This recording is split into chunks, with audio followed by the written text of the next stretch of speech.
धेमाजिनि सिलाफोथार सनापुराव दुखुनांथाव जाथाय ना गुरनो थांनानै मोब्लिबजों बोगथाबजानानै सानै बर' आइजो थैदों। दिनै सानजौफुनि खमैबो 12 रिंगायाव सिसिबरगाव खाजोना बेंखननि सिङाव थानाय सनापुर बर' गामियाव साथाम आइजोआ ना गुरनो थांदोंमोन। दुब्लियाव दुथां सुबुङा माइ आबाद फोथाराव मोब्लिब फोनांजाब खालामना दोननायनि फिथाइ सैनांगौ जायो आइजोआ।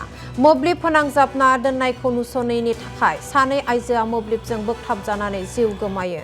सनापुर बर' गामिनि इखलि बसुमतारी आरो पुर्णिमा बसुमतारी मुंनि सानै बर' आइजोआ।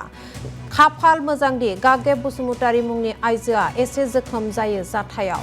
गोथै देहाखौ पस्टमर्टेम आनजादनि थाखाय दैथायहरनाय जायो। जायगानि सुबुंनि बायदिब्ला मोब्लिब बिफाननि गोहैलोनि थाखायनो बेबायदि जाथाय जानायनि अजद दैखांदों। হল মানে আমি এই সোনাপুর বড় গাঁৱৰ পৰা তিনিজনী মহিলা মানুহ পথাৰলৈ মাছ মাৰিব বুলি গৈছিল।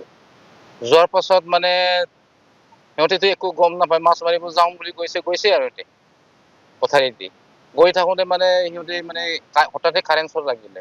সিহঁতে কাৰেণ্টটো দেখি নাপালে, মানে এই সোনাপুৰ মিচিং গাঁৱৰ পথাৰত মানে লাইন টানি ৰাখিছিলে, তাত খেতি আছে, খেতিত মানে মেইন লাইনৰ পৰা লাইনটো টানি পেলাই পথাৰলৈ লৈ গৈছে। এই লৈ যোৱাত মানে তাৰতো দেখি নোপোৱাত সিহঁতে গছকি পালে, গছকি পাওঁতে মানে লাইনটো শ্বৰ্ট হৈ থাকিলে। जों साथामा माने ना गुरनो थांदोंमोन आरो ना। फैनायाव माने सिगाङाव इसोर सानै सिगां जाबोदों आरो ना, आं उनावमोन आरो। ओमफ्राय मा जाखो होननानै आनैया माने माबादोंमोन आरो थिखां होनदोंमोन आरो आंखौ ना। थिखांनो थांबाय आथिङाव बुद्रुदोंमोन आं। कारेन्टआ मारिबायना आंखौबो। माने कारेन्ट सोरनानै दोनदों खेथि मावनो? बिसोर बबेयाव ना गुरनो थांदोंमोन? जों इयाव साइथिं खाथियाव। मा जायगायाव?